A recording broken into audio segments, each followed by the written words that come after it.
cargaron. La señorita Mira, participante número 3, Siroco. Número 4 de Vista, número 4, Ligero. 3 de desempeño por fuera, número 6, de Ligero. 4 de Seco, Martín. En la categoría de desempeño, el número 4, el 2, Suficiente. Los competidores para el caso de la ciudad de los sueños, se forman contra los número 6, de Ligero. El final competidor de Vista, sobre el número 3, Siroco. 3 de desempeño, el 4, Ligero. 4 de desempeño, el número 5, Martín. En la quinta ubicación, mejorando el 2, Suficiente, se la marcha del número de Iguala. Los competidores van a comenzar a enfrentar de como el 6 de Millero contra Comiguilla de Taca sobre el número 3 y luego de máximo queda. Tercero de desempeño el número 5 para el cuarto de desempeño por fuera el número 2 Influyente en la quinta ubicación el número 4. El ligero se lo marcha para el cuerpo el número 1 Kevin Juan y los competidores de la cuarta carrera se afrontan así el ingreso a la recta final.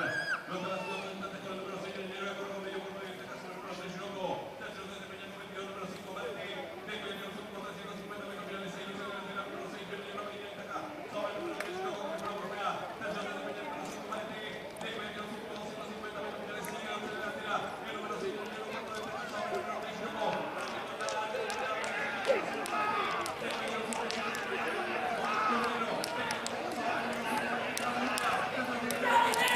¡Vamos,